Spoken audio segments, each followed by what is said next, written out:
Hey guys, now I'm getting back here for that video, guys. Today we're breaking down the week 2 slate. Let's go ahead and get right into it. Starting off right away, keep in mind on Friday we will be breaking down, I will be having my rankings where I break down all the quarterbacks, running backs, wide receivers, tight ends, defense. That comes out on Fridays. So just make sure you stay tuned to the channel for that. We have a lot of DFS to talk about this week, so let's get right into it. Starting off right away, the top quarterback of the week is Patrick Mahomes, 8,300. I don't really love that, to be honest. I mean, he did play pretty okay against the Detroit Lions last week, but still, though, Jacksonville has a pretty good defense, and I don't know with that receiving core being wishy-washy for the Chiefs. And again, if Kelsey does play or doesn't play, I don't know if I love that. Now, Josh Allen gets the Raiders defense. And yes, last night he threw 3 interceptions. He had 1 touchdown. It was not the greatest night of all time, let's be honest. But it's the first game of the season. I'm not going to put too much, attention behind it. I will say, though, the Raiders suck on defense, okay? They're not a good defense. They did beat the Denver Broncos, but they beat Russell Wilson in that cluster fluff of whatever they had over there in Denver. I mean, I think it's going to be an interesting, year for them. Lamar Jackson, he gets Cincinnati. I hate that matchup. Justin Fields versus Tampa Bay could be a really sneaky good matchup.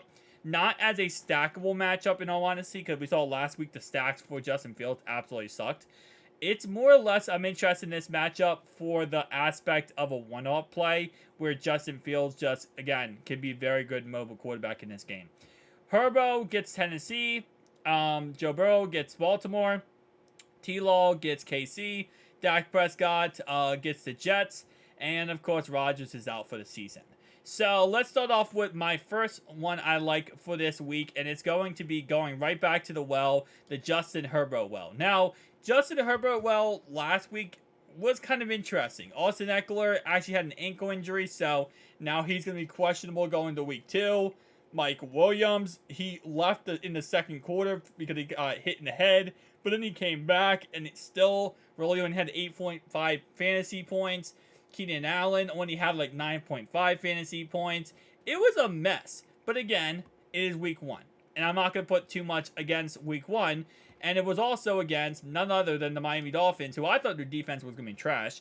And for the most part, it really wasn't the greatest, let's be honest. But it should be a lot easier this week versus Tennessee. The defense that got absolutely annihilated by Derek Carr. Yeah, Derek Carr. So I'm going right back to the Mike Williams skinny stack here. I was kind of thinking what I want to do with Keenan Allen here.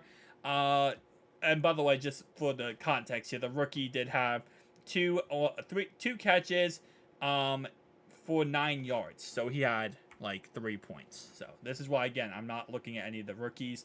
I know that Addison for the Vikings actually had a huge touchdown, which was awesome. But until I saw seeing the snap counts of the rookies, I'm not going too much into everything. Keenan Allen, though, again, like I said, does interest me a lot. At 7,100, that's a lot cheaper than, usually what he is. It's not going to tell me what he was last week. But I believe, like, last week he was, like, 7,800. But still, though, 7,100, I'm kind of interested in going with a double stack here. And I know I went with Herbo last week, and it definitely did not hit as well as it could have.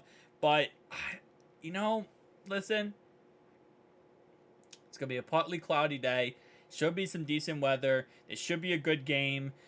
I think, in all intents and purposes, that Chargers defense is going to give up some points here to Derrick Henry. They're going to give us some points here to the Titans offense. So, this should be okay of a, stack to go with.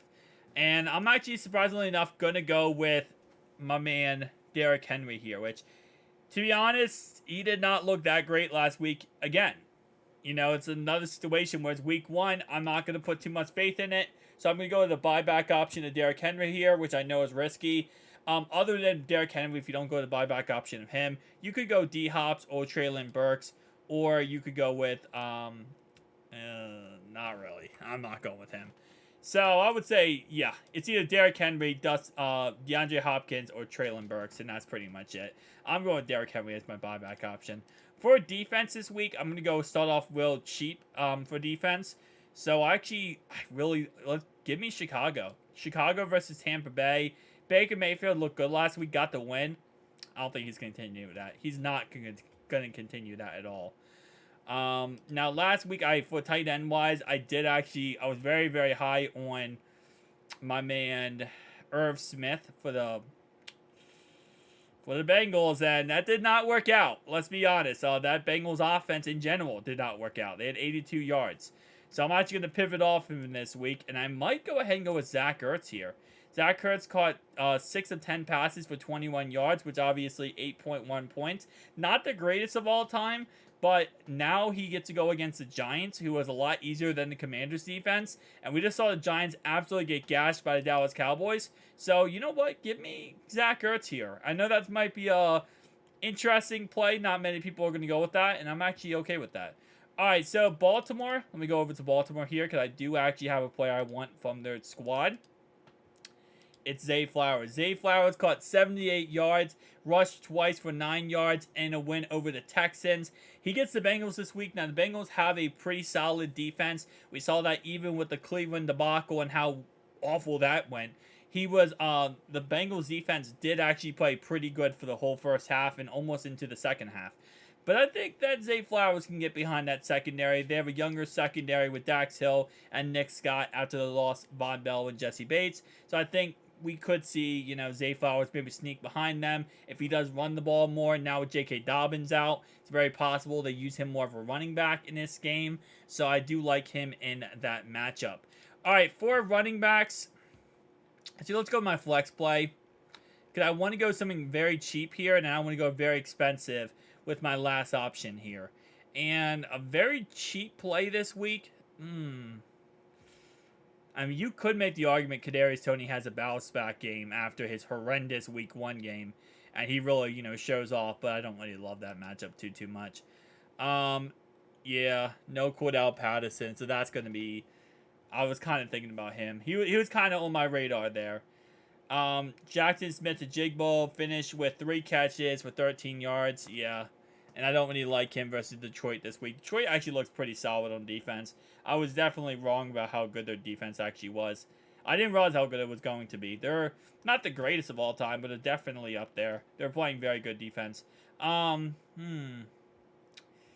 this area, Romeo Doubs, he had 26 yards and 2 touchdowns. You never want to chase points in fantasy football, but they do get the Atlanta Falcons defense, and I kind of like that matchup. I might go 4,800, very dirt cheap, and it lets me pay up big time for my running back, for my next running back spot. So I might go Romeo Doubs there, and then finalize this off with going someone like, I don't know about Aaron Jones. I know he had a great day, but he is being evaluated for a hamstring injury, so I don't really love him in this next matchup. Joe Mixon, I don't love him because Baltimore has a pretty good defensive line. Gibbs interests me a lot. He did get way less play time than, what's his name? Montgomery.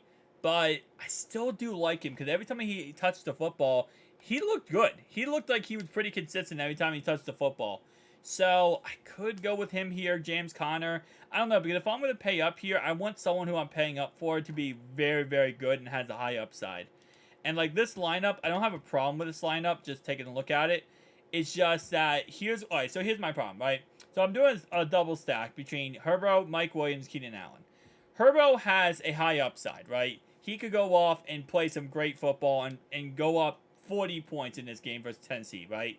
But the problem is, do I believe Tennessee can keep that game to a very, high-scoring affair? I don't know. After the Week 1 performance, I don't know if they're going to be able to keep up with Herbo, right? And then the question is, there's going to be enough production for Mike Williams and Keenan Allen in this game? I will say there's a chance, right? There's a chance, okay? So if I'm going risky there, now I have to go somewhere where it's consistent, right? Now I have to get guaranteed. Because if not, my whole lineup is just a risk, and it's not going to work out. So now, okay, what's my consistency? Derrick Henry. Okay, Derrick Henry, he didn't have the greatest week last week, but, let's be honest, against Chargers defense, he should be able to consistently do good, right? Okay, Gibbs is a wild card. I mean, he was used in the pass game last week and the run game. Seattle's defense looked absolutely horrendous versus the Rams, and the Rams offense really wasn't that good without Cooper Kupp. Okay, Zay Flowers is my, you know, kind of Hail Mary type of play, but he should get more play time without J.K. Dobbins. Zach Ertz, I don't know if I love this pick right here. Romeo Dobbs, again, I feel like, oh, I don't know, because again, last week, you take away his 2 touchdowns, the guy didn't do anything. So that's interesting. I'm going to get away from Zach Ertz. I think Zach Ertz, I want a more consistent, you know, like guaranteed for tight ends. Wow, this is a really interesting. So he had 6.6 points. What did Dalton Knox do last night? That's my next question. Wait, is Dalton Knox, where is he on this list? He's always cheaper than Kincaid, which is funny. Yeah, so he had pretty much the same exact points as Kincaid. I might go with, okay, I think I'm going to go with Kincaid here. Dalton Kincaid. And the reason why, again, over Zach Ertz is because I feel like I have a higher upside with him. And right now, this lineup, I don't feel like I have that much of a high upside. I mean, Mike Williams could easily go for a couple of tutties in this game, and he could go off. But I just don't feel like the highest upside possible with him. Keenan Allen, I don't ever see a really that high of an upside. Zay Flowers, high upside. Kincaid, high upside. Romeo Dobbs could have a high upside. Derrick Henry, high upside. Herbo, high upside. Gibbs, high upside. So, again, I might just, for my first look, and again, we're going to change this so many times, guys. Keep this in mind. This is just one stack we're looking at. But we're going to be changing this up throughout the week. But, guys, tell me down below your thoughts and opinions. I'm going to leave it there. But, again, we're going to be changing it up throughout the week. See you guys next one. Peace out.